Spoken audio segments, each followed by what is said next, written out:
meeting of the Buncombe County Audit Committee to order here. And the first item on our agenda is approval of the September 18th, 25 minutes. Those have been distributed. Are there any questions? Anyone? I think Motion to approve. I move to approve. Second. Second. Okay, motion second. All in favor say aye. Aye. Any opposed? Okay. Next, we'll welcome Avril Pender here to discuss internal audit functions going forward. Thanks, Chairman. As you guys know, Rob left a couple of weeks ago now, so that he was the only person in the internal audit function. He was in the process of recruiting for the other two, but we canceled that recruitment since he was not going to be here to train and lead the department. So with that vacancy, I would like to recommend that we outsource the internal audit function instead of going and filling that position again and starting this process over again. So my proposal to you, we outsource it. We'll do an RFP to select, and just like we do for external auditors, you guys would get to weigh in on the RFP and see who you would select as the internal audit function. The model that I'm looking at is the one at the city of Asheville right now. They had an internal audit function, could not recruit for the longest time, and they went with a single firm. They did not like that firm and they went back out for RFP. The firm they currently have now is a national firm called Plant Moran. The contract with the city is a 3-year contract with $115,000 a year. That is kind of the model we're looking at, where we can take the time, 3 years, to then develop what we need in-house. Just filling in, and what we've been doing in the past isn't working. I've been here 6 years and now have 5 different internal audit directors, so I'm proposing to do something different. And I think that model works, and it's working well for the city. Talking with the city manager, she's enjoyed that model, where they enjoy having a firm that have that one person in place, but they can do, whether it's IT or construction, they have a firm that can do that deep bench. So that would be my proposal to the audit committee to consider doing an outsourced contract at the time. The city does have a position in the finance office that manages that contract, similar to how they do the external contract. You guys can decide if you want someone in finance to manage that contract, or if that's in another department or something. But right now, the city's model is finance manages both contracts, internal audit contract and external audit contract. Martha, you walked in at as I was saying, my proposal would be to outsource internal audit function instead of just hiring one position again and trying for them to stand up an office. Would be to, and the city has the model they use in Plant Moran as the contractor to do that function. Plant Moran, in the scope, we can decide the scope of the RFP as we choose, but in the scope, the city does that confirm does the audit assessment, the risk assessment. They develop the audit plan with partnerships with the staff and with the audit committee, and then they start doing those audits throughout the year. The contract for the city is a 3-year contract, and it's $115,000 a year. That is my proposal.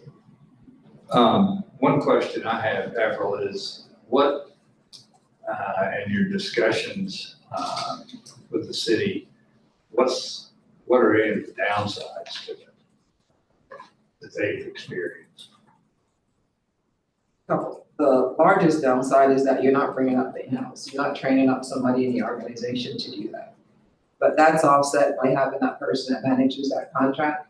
The other thing, and this is, I got the pro and the con on the same topic. Right. The con from the staff's perspective was when they started an audit and they found something, they went after that thing. So they did, and the example I would use is if our next audit will probably be a vehicle audit. So let's say that they're working on a vehicle audit, and they found something to do with the fuel card. They went after that audit as well. So they start working on the fuel card audit. In the middle of that fuel card audit, let's say they found something on a procurement card, they started a procurement audit. So they kept chasing those rabbits. So from a staff's perspective, now that they thought they were reacting to a vehicle audit, they're now pulling data and reacting to a gas card audit. They're also pulling data and reacting to a procurement card audit. So their staff was also going after all these things. The staff is the one that has to pull the data. Sure. From the manager's perspective, she liked the fact that when they found something, they actually came to her and she says, absolutely, go find it, turn over every stone. So the pros from the manager's office to have depth of knowledge and the broad capacity to go after all these different facets. From a staff's perspective, it was scope creep because they're going after all these different facets. In my mind, that's a contract management issue. And we get to decide up front, do we say, no, you finish what you started, you don't go after all these things that could be, let's go back to a risk assessment and see, does that rise to the level that you need to start that gas card audit, or do you stick with what we said you stick with? They have chosen to go after every different thing, but how we manage our contract would be different. So the pros and cons were, the pros, they were going after everything from the manager's perspective. The con from the staff's perspective, they're going after everything. Right. That is all, so. Okay, that's fair. I have a question. I know there's the conversation across any organization has always been the independence of the internal audit. And if we manage the contract, then how do we maintain that separation of independence, especially if they do find something and they're looking to manage that piece? Right. So I can answer that with another question. Okay. We have a contract with an external auditor now, and they remain independent, but the contract is managed through finance, right? Okay. And so I do believe that they can maintain the independence. And if they find something, that's the conversation that we can bring to the audit committee. Is, do y'all want to pursue this? In my mind, the audit plan that you set up that says this is high priority, that's what you follow, and you stick with what your scope is, and don't stop running after everything. But everything that they come up with is still going to be reported to the audit committee. You'll still have your meetings, but it will be that contract manager that would bring that to you until the end of the audit. And that'll live in finance?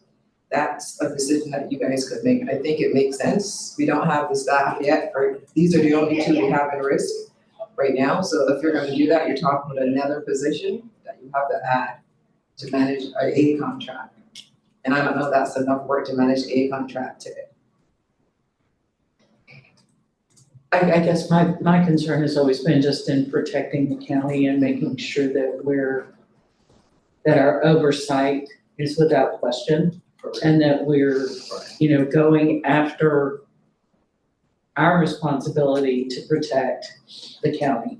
And obviously to make sure that the risk is assessed at the proper level, and that we're looking at the pieces that go in conjunction with that. But I think from again, I don't know what it takes to manage a contract like that on a daily, weekly, monthly basis. But I guess ultimately the responsibility resides with this committee to provide oversight for that, whether it's in finance or risk. Or any other department, strategy and innovation, there's several departments. The only one that would not be 100% under the county would be the legal department, because he's appointed by the commission. So. But at the end of the day, they still have to work within the county structure, still have to get staff to pull all the data they want, still have to do all of that. So it is a joint kind of conversation. Sure. I think my question was similar to Glenda's in terms of from a practicality standpoint, who we're going to have direct lines of communications with this, and who's going to be essentially our liaison that can help us with tasks along the way, that in terms of our understanding of the materials, or in terms of translating to the contract worker. So Agreed. And I go back to the question I asked, the external auditor would be that model that we have, where you have a contract with an external firm, they do the audit. Who's your liaison that answers those questions for you now, making sure you have that contact? In my mind, it's the same thing. You have an external firm who's going to be doing work on your behalf, on the county's behalf. They'll still be reported to you. They'll still have that contract person. Whoever you choose for that contract person will be the person that would get it on the calendar and do all that work back for you. we would be working directly with them. Yes, sir.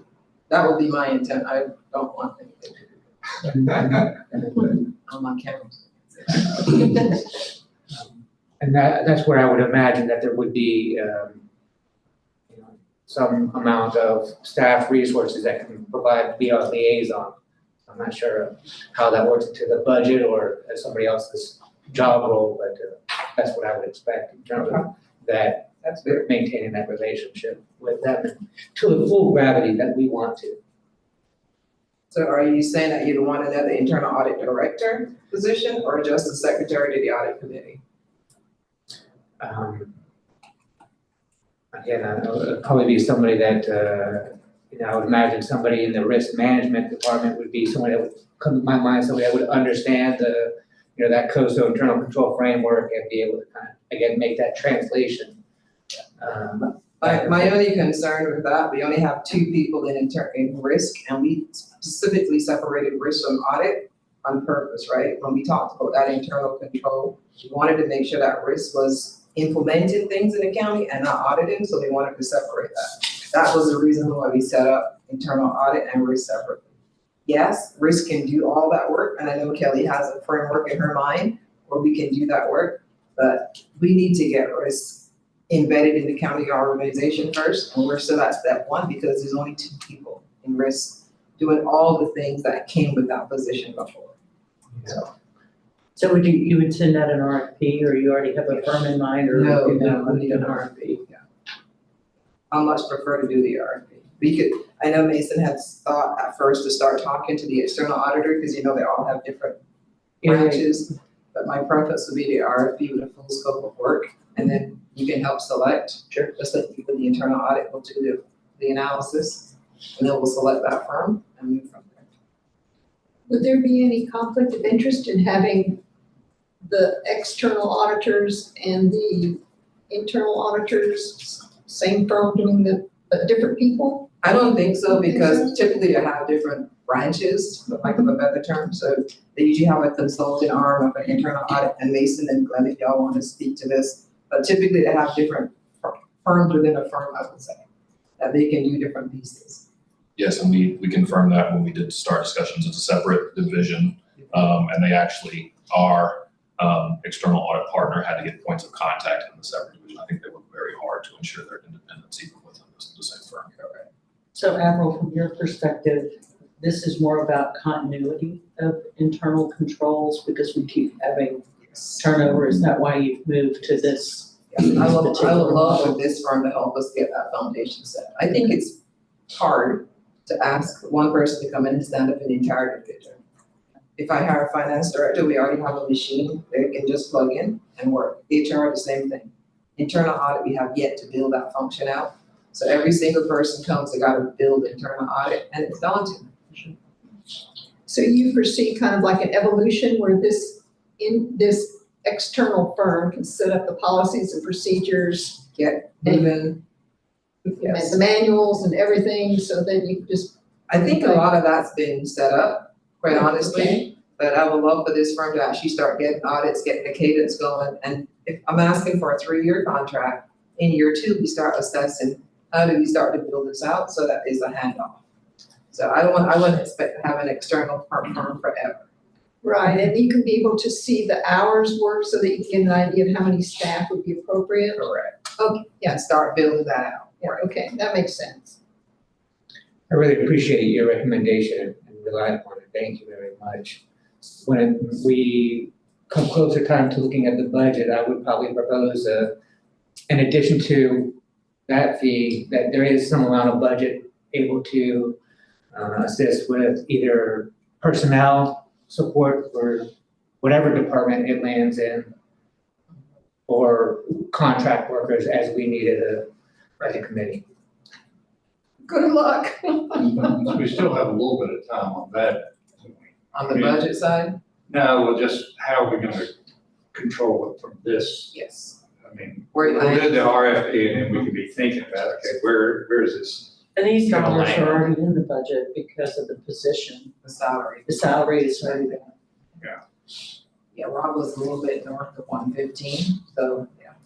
So, but it's within Yes. And he had staff, or he was gonna get higher Right. staff, so there is a budget there. Yes. Yes, as you recall, when Helene came, they actually reduced a lot of county operations budget to meet the need of not having the revenues. So yes, so we did a hiring freeze. Is one of the reasons he didn't get to hire those positions, because we had that hiring freeze in place to save dollars, so yes. Well, I really appreciate your time. Do you mind if I ask you one question since you're here? And this is just for our assurance that it might be very simple to you, but is management maintaining a comprehensive framework for internal controls to the best of your knowledge? I think so. We answer that question to the external auditors on an annual basis. I would say it's not on an internal audit, but yes, our controls are in place from if it's writing checks, if it's purchase orders, whatever it is in our county, I believe we do have an effective internal controls. One of the things that Rob would have shared with you in his audits that he did do, he found no fraud. And that goes back in my mind to some internal controls being in place. Thank you. Any other questions? Do we need a motion from this or? However you want to do, if you want concurrence, I you don't want know. consensus, I think a motion will be great. It gets in the record that you agree to do this or not, so. Okay. I would make a motion to accept Avril's recommendation to grab an RFP with the contract. Okay, I second that. second. And I just gotta say, I think the assumption that we're gonna necessarily internalize this isn't necessarily a good assumption. It may well be that we find out that using an external company to do this turns out to be a great solution. We get to come back and decide. That leaves that question. It also helps the feeling of ostracism, when the employee walks in and you're an internal audit and everybody, what I mean, you sort of get ostracized. Sorry. This one. Any other discussion? All those in favor say aye. Any opposed? Thank you, sir. Thank you. We appreciate it. And I'll turn to Mason, you got an RFP to put on the street. Do we need to talk any about the details of the RFP before it goes? Sure, as far as the scope and what we want them to do, I was imagining a full service internal audit function as far as the risk assessment, carrying out the audits, updating their software systems, putting these audits in software. I was imagining a full service function in the RFP. Was there any specific things that you wanted to see or do different? I think COSO has to be a piece of that somewhere in the So we, implementation. our risk management staff has looked at COSO and we want to pivot from COSO to something else.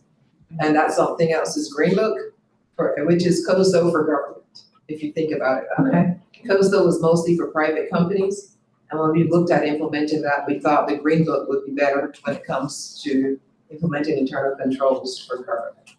So we want to pivot from that and we want to work through that. I know Kelly's made a proposal to me, which I agree with 100%. We've talked to our board about it briefly about what we want to see going forward. But again, the capacity to start doing that is not where she is. We would need to add staff to the risk management function just to implement Green Book. So there's a little bit of difference between, as far as whether it's COSO or Green Book, management has to implement that. Internal audit cannot implement that. Internal audit can audit how the management implements that and monitors and reports on COSO or Green Book. But internal audit can't implement, which is why for so many years it hasn't happened, because the COSO knowledge has always lived in internal audit until somebody moved out of internal audit. And Green Book is, if you do some research, there's some comparisons. The Green Book is basically put out by the federal government, the Government Accountability Office, and it's COSO for government. That's really what it is. And it's also a free resource, where COSO you have to pay a lot of money to use those resources. Did we and that pay is- for COSO in the original, when the The few approved books that we do have were paid for, yes, but there's only a handful of them floating through the county. Okay. So no, COSO has not been implemented and it won't be internal audit. Okay. We need to build out this resource to start doing that in the county. Sure. Which is why I hesitated to say I wanted to put internal audit management under risk management, because I wanted to do separate functions. but the commissioners originally, when they were a while ago, Approved COSO. approved COSO. Which is why we started this conversation with our commissioners, for them to understand. In my opinion, 2017 was such a hard thing to happen to the county that we went out and just did something. And COSO was what we said we needed. But as we get into it and started studying it, yeah, COSO is not the right model, the Green Book is. So we asked the commissioners to consider, and would they change what they said for you guys to do from COSO to Green Book? And once we get that, we can come back and get your charters changed from COSO to Green Book. And we've had recent discussions about this, Yes, as in since the late this year. just in the last 2 months, so. Correct. But we did, Be a problem with the committee. Yeah. Which can't be a burning issue. No, I mean, I think any model that's able to be implemented without cost, Right. that provides benefit, Yeah. sounds like a good, Yeah. sounds like a good, And it's particularly tailored to government. sure. Right. That's absolutely. the profit margins. Sure. And we have been working on internal controls, and we have been working on how to build some of these things in. We just need to go ahead and formalize that. and CFR, I can't remember the number, but there's a code of federal regulations that requires any entity that accepts federal money to adopt either COSO or the Green Book. So those are your two options if you accept federal If you money. accept federal dollars.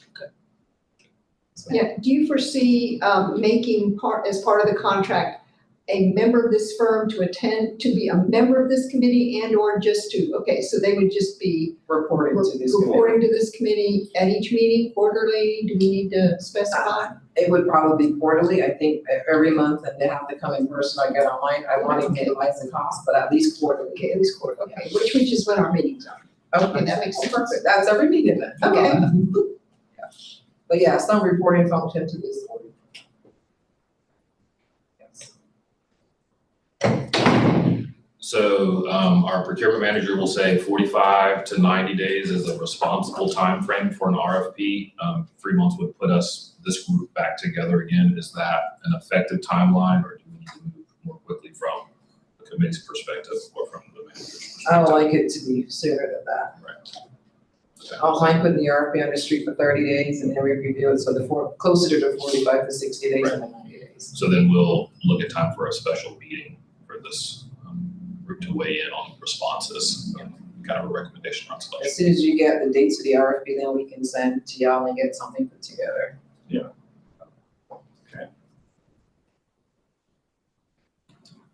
So we'll do a special meeting when we have something to discuss. And Mason, I wouldn't mind if you bring like the 2 top firms for interviews.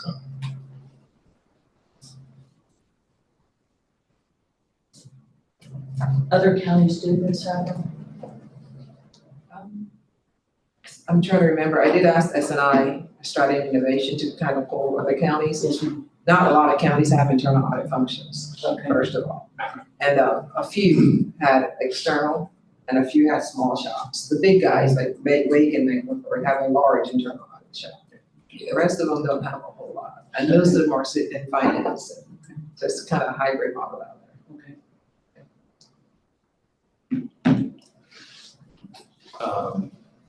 Anything else on that? I think I got my margin orders, so, Okay. Very all good. right, thank you. Yes, ma'am. Thank you, Evan. Always nice to see Appreciate you. it, yeah. Thank you. Thank you. Basically, you're up next. I will. Internal audit update. I have a few easy slides to present, so I'll see if I can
tell that's probably trying to make that.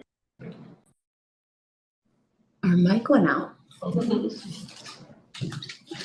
So next up on the financial audit side, again, would say we're 95% complete, give or take, but we are in a key stage. We're moving into a milestone.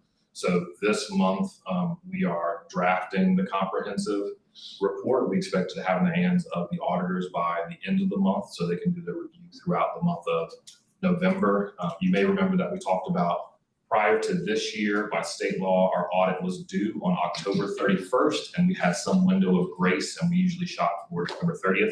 We are still aiming to submit the final report by November 30th, but state law has changed. The formal due date is now December 31st. So we have some room, and just given meeting schedules and moving into the season of inclement weather, our goal is no later than our January meetings. We would present the audit to you all and to the Board of Commissioners. The asterisk at the bottom, if I'll jump down and then back up again, the single audit may have to be presented separately if we still have that outstanding federal compliance supplement. They can't complete the single audit. They do want to move forward on schedule and have the main financial audit completed and presented to you all as soon as it can be ready. So that's an ongoing conversation that we're having with our auditors. Moving back up to that last bullet point, we are currently aware of one finding on the financial side. We will need to restate some beginning balances. So, part of our work as a county is when we issue debt, we also include the schools in that process because they can't issue their own debt. There was some misreporting of asset ownership. We had a slew of solar panel projects. We did some on county buildings, some on school buildings. It was all kind of one giant project. For our purposes, we were watching all the solar panels. We were monitoring the projects as they go. A portion of those should have been capital assets on the books of the schools, so effectively transferred after we paid that off.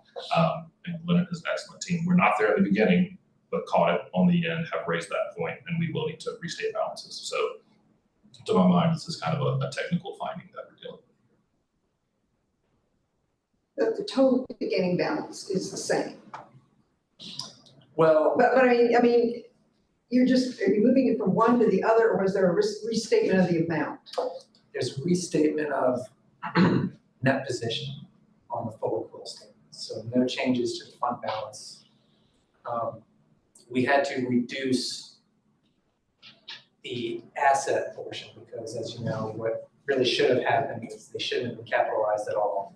Oh, It was about $6 million worth of solar projects that are related to the school. So we had to reduce the asset portion by that, which then reduced the net position of the governmental activities. But it was one of those things where it's every year we're capitalizing these solar projects as they come online. And this year somebody who we reached out to in inventory brought up a good question about whether or not they should be county projects because they are on the school property. So we looked into it, and they do indeed, we do have an agreement to that. When the project is finished, it would revert to ownership of the school. So at that point, it's one of those complicated things. oh, yeah, where it has to go along with the debt, the asset and the debt have to go along. Right. Okay, I got you now. That was tough. Any other questions on either single audit or the financial audit side? But the beginning balance, was on the audit last year not correct, and that needs to be restated? So it's, it doesn't mean that the beginning balance or the ending balance last year was technically incorrect. It's just that based on the amount of the reduction, it was about $6 million, we reduced capital assets. We had to restate the balance. We don't have to restate prior periods, and we do prior period financials. We just have to restate the beginning balance this year. And because of GASB 100, we do have a note in there that kind of details out what the prior beginning balance was, the ending balance of last year, and then we detail what the change was due to the adjustment, and then that shows the new restated balance. Did that lower the fund balance? Net position, not fund balance. Okay. And the net position, if you've ever noticed, a lot of people don't pay attention to that because it doesn't make a lot of sense to people who don't know much about governmental accounting, because you'll see we have a huge negative unassigned, well, forget the net position piece. But that's due to the fact that we carry all of the debt for the schools, but we don't have any of the capital assets for the schools. So we have, it's like over $200 million worth of debt for the schools that have no corresponding asset. So it looks like we're doing really poorly, but if you don't understand why, it doesn't make sense. So fund balance is more important to our conversation, and because it's not, capital assets are not all in those books, it won't affect that at all. $6 million is hardly material to the county, is it? Well, it was material enough to the auditors for us to report it. Oh. They had a discussion, but I think probably Okay. material, not in terms of percent or dollar Right. amount, but just that it's in the appropriate place for carry for the schools. Well, which is okay, I Yeah, just, you sure. know, it's probably been 20 years since I worked on an audit, so. But that is a conversation I feel like we've been having a lot this year is, well, due to lean in a lot of ways, and this was unrelated, but the materiality sensitivity has changed a lot just given kind of the environment that we're in right now. But I did have one question related to the external audit, and that's related to the non-audit material that's presented with the audit in conjunction with the annual report. And if there's some way you can maybe provide at a future meeting, maybe just a brief summary of how that material is put together, who's responsible for that, or what's the process for putting that non-audit material that gets kind of put together with the audit. Statistical section? There is a Other statistics section, and there's a few other sections that are kind of all combined together. And the auditors are kind of hands off that part for the most part. I know that they read through it, make sure that there's no glaring thing. But for us, it's just a better understanding of that process. A lot of blood, sweat, and tears. have you spent time with have you spent time with the supplementary information in our prior ACFRs? Are there any specific kind of schedules that you're interested in? We can definitely talk about it, but. No, it's more from a general standpoint from our side. I don't want to, I'm sure you do from your own where you care about one and the other. the auditors don't spend a lot of time, because I think in reality, what ends up happening is all of that sort of builds up into what they do end up auditing. So a lot of what we're doing is preparing those statements which impact everything that they do audit. So It flows. yeah, it flows certainly. We can't really fudge something over here, because it's gonna impact everything else. It's been my experience, it's more just one of these things. Yeah, they make Nothing- sure they yeah, tie, but Nothing smells bad, Yeah, well, they don't have to sign a management representation. No. So we can put you a summary of the process, and that should. the difficult piece is chasing those rounding dollars.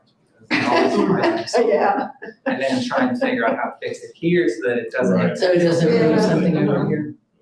Thank you. I don't miss those days. I believe you. that twisting the arms from whatever social services or whatever, I need that number. So Mason, I have a question. We're getting ready to do policy updates. Are you ready for a question? Yeah, if this committee is, we can go ahead and jump into the policy space. So one thing we didn't ask Avril, and I know it's been an ongoing conversation through many meetings, is the hotline. So where does that live now? And who's managing it? Because in my brain, it should sit in risk, or it used to sit in internal audit so that Right. people felt, the word is not safe, but Right. felt anonymity to be able to do that. And we didn't discuss that. So I think we need to address the question of where is the hotline? Who's maintaining it now that Rob is gone? Because I do think that's a piece Yeah. of this conversation, and I don't think an external firm is gonna answer our hotline Right. on a Right. daily basis. Right, that's a great question. My understanding is it has currently been directed to our lead attorney, legal director, and it may be him by himself right now. I think he was waiting on how some of this discussion went, and so I think that is the very much interim. So Kurt has it? Short term, I believe so. I think that the Let's Talk is being directed to him, and I assume the hotline went with that. Can you find out and just give us an update or Sorry. how, again, and the only reason it sticks in my brain is because for the time I've served on this committee, we've talked about it at least once at every meeting. Right. So, Should have. yes, sir, and it just dawned on me after Avril left that Right. we didn't ask that question. It should bring it back up when we talk about budget, make sure that we remember that piece. Well, and it seems to me, obviously, if it sits in legal, risk is part of legal, right, Kelly? I mean, maybe Kurt has an idea of how that's gonna process out, but I think we as a committee need to know where that rests and how it's being handled and addressed. Okay. And I forgot to ask the question. We can definitely get that answer, and something on my mind, so obviously we are prepared to let an RFP and to come back to you all, but I will raise some other questions about how we structure the management relationship. And I don't know if that conversation happens as you all review the responses, or if that's a discussion you want to have separately about which department you would prefer, or if there's information we can bring to you that would give you better information to decide on which department in the county should manage the contract, et cetera. But that's also. Well, and just like my conversation with Avril, I think it's really critical, and I've been a big proponent of this. Internal audit exists to protect the county. And it is supposed to be an independent entity, so that departments and respective input that comes in is managed and handled independently. There's not an influence that manages that control. But I think it's imperative that we figure out the connectivity between going with an external firm and does that rest in risk, the answers to those things, or to legal, and how do we make sure that we maintain the integrity of an internal function, because it's the sole purpose of why it exists. So we'll figure out how to support that conversation the best way we can. Okay. Avril did mention Kurt as attorney is appointed by the board, so he has that dotted line org chart. I will say that Melissa Moore's finance officer also has a dotted line to the board based on response, I think, corrections to the 2017. And and going into this, I think we need to be aware and prepare budget time, because one of the concerns I have is when you look at where we are with the county, with Helene and all, I'm sort of uncomfortable when we start dumping on these departments without giving them the FTE and the time that we need. Yeah. Because, if we're talking about a person here, we need to get that up front. So when we budget, we can include that in there. But that's something I think that's going to be, if this whole process is going to work, that's going to be critical to the process. Well, and to your point, Mason, and to Al's, I think just like Kurt is adopted, reports to the commission. And I think the org chart has been complicated in how the internal auditor is HR related to the county manager, but functions to audit even upper management. And so it's a weird configuration. So maybe it is a dotted line to the commission. And then where I think risk and legal have to kind of have some sort of oversight in order for it to remain independent. But that's the world according to Glenda's view. So sometimes I get asked for that opinion and sometimes not so much. But, Well, what I heard Avril say is that there isn't really quite enough work for this oversight person to be a full-time, being their only job. Do we even know that at this point? Well, that's what I don't know. Yeah. And I think it's hard for the committee to say, well, we should do this, and we're not quite sure what the options are. But I think until we Now, get the RFP back and the commission decides which direction to go, then maybe you kind of build up and out from where you start. But I do think the hotline, I do think the independence and the reporting, and then who ultimately within the county structure helps to maintain that, I think are questions that we as a committee have to look at. I agree. My understanding is that when we put forth the budget, that we can put forth exactly what we need. And if it's less than that, then ownership is on them to explain to us why they didn't give it to us, what we requested. And so I think we should, put our strongest foot forward with our request. But I would say if we're looking at hiring a full-time person to oversee the person we outsourced, we are increasing the cost over this. Doesn't make sense to me. That would not be, I can't imagine how it could be a full-time position, but what do I know? They were talking about this was really gonna develop into a full department where was supposed to be 3 full-time positions in this department. And so I think that it would still be less than that, and it's maybe a position that can grow, where maybe it is only half of somebody's position that it grows into. But I think from a budget perspective, it's our strongest place that we can, because even if it's not a staff person, we can temporarily hire somebody. So what you're saying is we should put in a request for an FTE, and if it gets shot down, it gets shot down. Is that what you're saying? That we should put an FTE to manage this contract in the current budget as a budget request? You know, what I was saying, I'm not talking about the FTE. Yeah, It could be a part-time or whatever, but we need to allow for that right, in the budget as to what we need. Yeah. Because, I just have a concern if we start piling on to finance or wherever we put it. Let's make sure. Yes. Of course, you need to listen to me sometimes with a grain of salt, because I come out of an environment where our internal audit had a blank check and nobody questioned anything. I mean, what they did, we couldn't. Well, I think depending on what the outside firm presents and what that looks like, I think to Al's point, again, Avril said that there was dollars a little north of what she was putting in. Maybe that's the equivalent of a part-time person in risk that works exclusively with the internal audit folks, and we use those dollars to do that because it's already budgeted within what was budgeted for Rob. But I don't know that we can, I agree with Al, I think sometimes you have to have a designated person, because these folks can't take on other stuff and manage Green Book and all of those things, but I do think it should live in risk, because our internal exposure is probably our greatest risk as a county.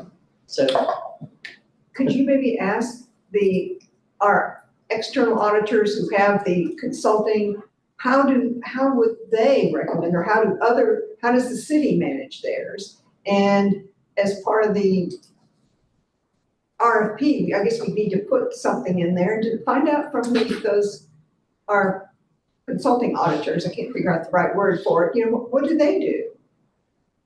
Thinking, why should we reinvent the wheel?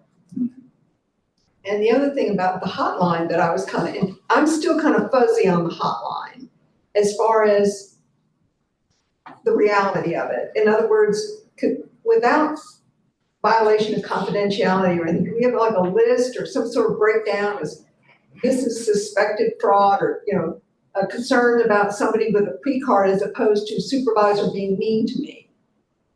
So we get some idea of what is the hotline really being used for? How is it structured so that people know to use it? And because from what I remember, there's a bit of fuzziness as to, kind of a commingling of stuff and not knowing how to separate. Just a little more on what we really need to decide on. I think, I think it's pretty obvious. The last I was involved in the hotline, depending on so when you go to submit a report, you can kind of choose what kind of category, whether it's a conflict of interest, whether it's fraud, whether it's harassment, my supervisor's mean to me, and depending on which category, determines where it routes to. So the supervisor is mean to me. Now, this may have changed. I haven't been involved in the hotline in a while. But those type of things route to the human resources, employee relations team. And then anything that is more of fraud, policy, violations, conflict of interest, those kind of things have routed to internal audit. Okay. That is my We haven't been understanding. used to the chair and the two board members would get those reports, I haven't seen them. but I haven't seen one. I haven't seen them. We still doing it. In a long time. After Kelly, it came to me, and that's how we did it, but then Where once is it Jan now? left, I don't know what. Neither one of us had I thought, access. yeah, I was gonna say, I thought Matt Baker did a pretty effective job of trying to keep up with that. I think things got quiet, but I will check Yeah. with Matt Baker to see where it stands. We were seeing them quarterly, but I haven't seen any in I'll check on that. over a year. Did you Most guys of them. No, I was just saying, the last time I remember Rob reporting out about this, the total numbers were pretty insubstantial. Right. They've gone down, way down. I think in addition to managing it, there was, training people, making people aware of the fact that it was there, and that was maybe some of the reasons that it was down is that people don't even know it's there. So there's always more that we can do related to the hotline. So when we come back to that budget and we get back, I think we should, I'll pinch myself to remind myself that there is all that work that goes into that.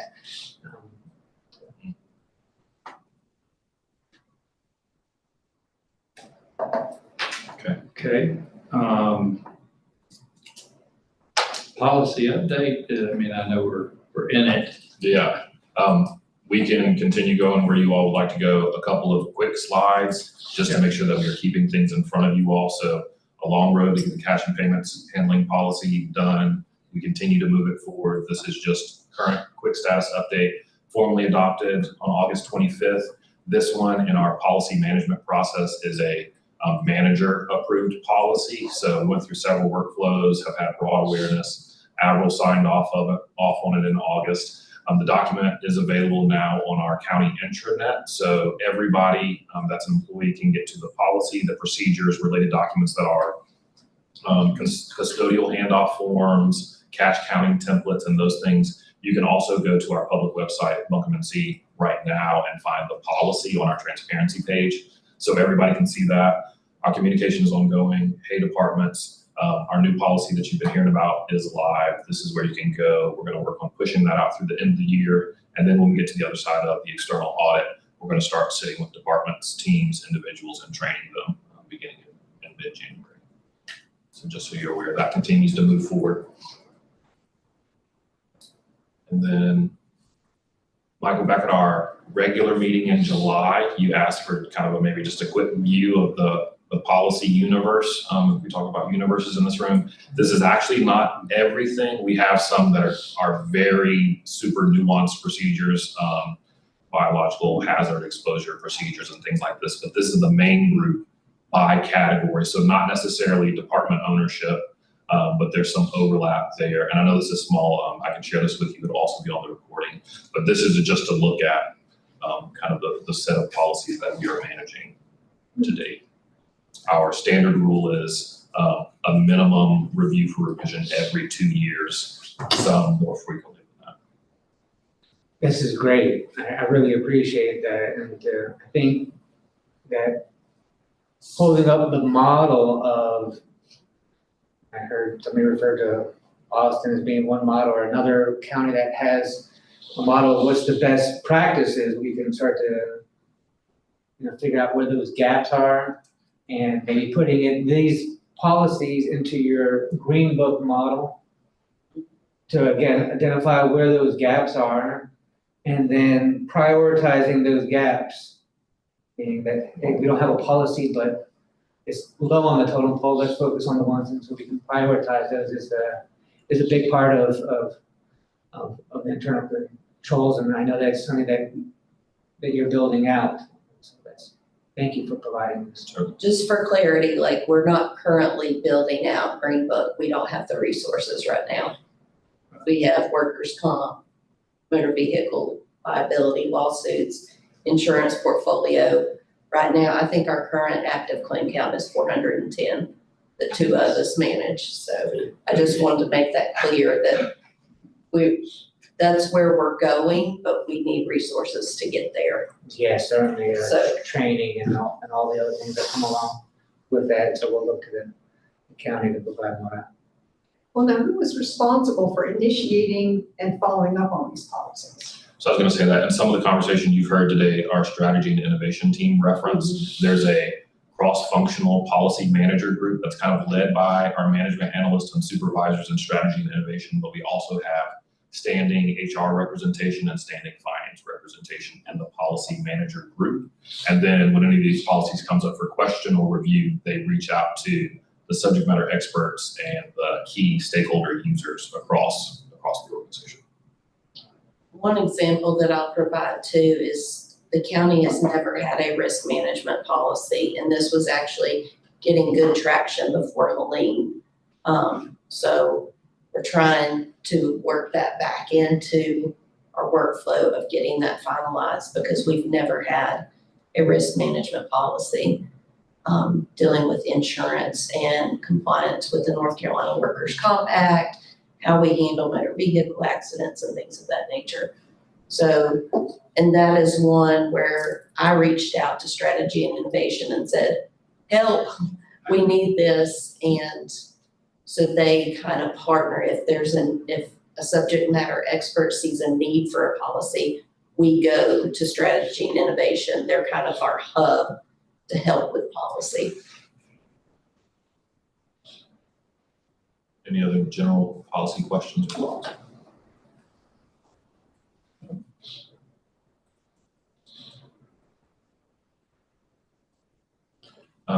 Next up, I'll call this item the P-card audit update. Again, just to keep some things in front of you, and have also kind of merged status updates on the P-card audit and also the special project that was completed early in the year, since there's a lot of overlap there.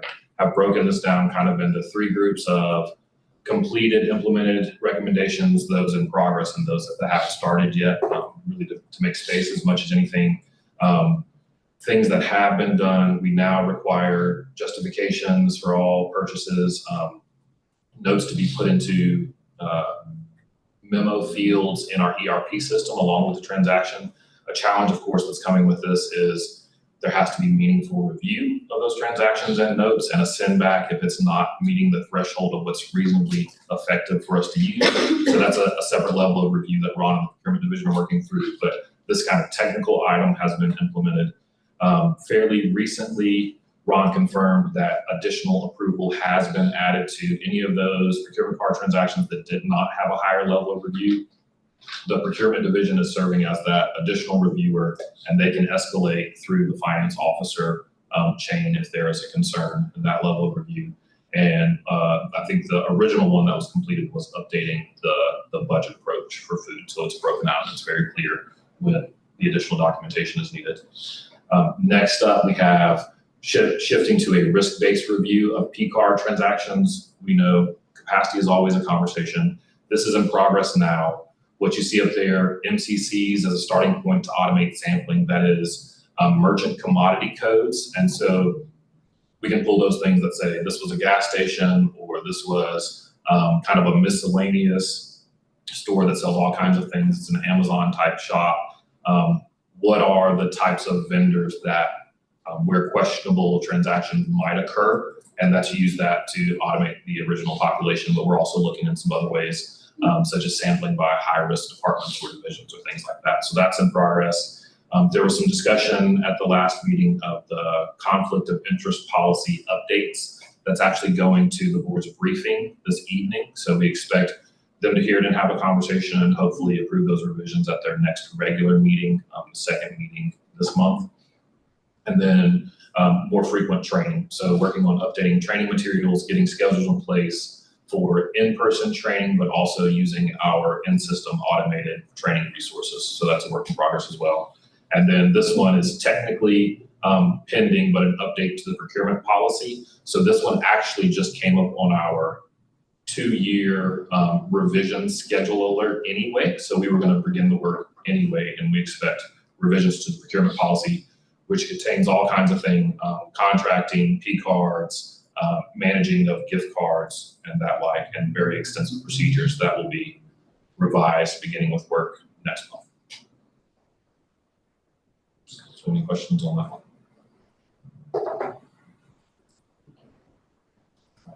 And Bill, this is back to you, sir. Let me ask you a question, Angela, Mason. Can these slides be part of the minutes for this meeting? So if we're reviewing them, we have these slides to Certainly. kind of refresh us. I think that would be helpful. It would to me. Committee member status. So Patrick is not running for re-election. I was very happy about that. You see the smile. It's not hurting. Yeah. But his slot, we have some slots on this committee that are specific, and his slot is for an elected official.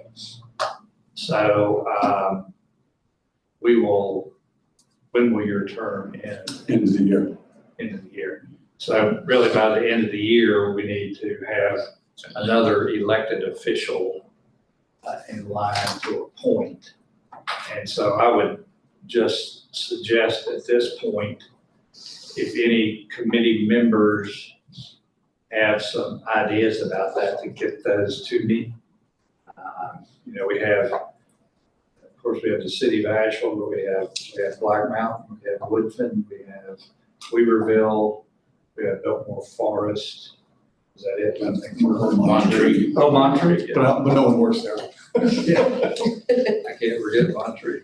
So those are we need an elected official from one of those bodies to join this committee. So if we can get that, then it sounds like we'll have another meeting before the end of the year, and then we can just propose that member to the board. Okay? If you have any questions, let me know. We'll get you some information too from the commission. Yeah. We work with all. So- Sure, absolutely. Yeah. Okay. Public comment, any comments from the public? There don't appear to be any members of the public here. I see a phone number online, and I don't know if that's one of us. Is there anybody here for public comment? No action. I think we're good. Any other items that need to come before this committee at this time? Are we gonna reelect you, chair? Huh? Are we gonna reelect you chair for next year? I don't know. I don't know when that happens. Usually the kind of administrative things, such as setting the calendar for the next year's regular meetings and new members and electing a chair and that kind of thing, that typically happens at the December meeting, but Okay, I haven't been involved in a little while, so it may have changed. so we'll do it. I think we try to stay on. Yeah, we'll do it at the December December. meeting, okay, yeah, because I was thinking, okay, October, 1, 2, 3 months, that's January. But I guess if we're gonna approve the RFP, we're gonna have to have something. to say. Yeah, we're gonna have to have another meeting so we can I'll have that to get all that done. If there's no other business to come before the committee, we'll stay adjourned. So next time. Thank everyone for When did you get being here. Elections in November. New council.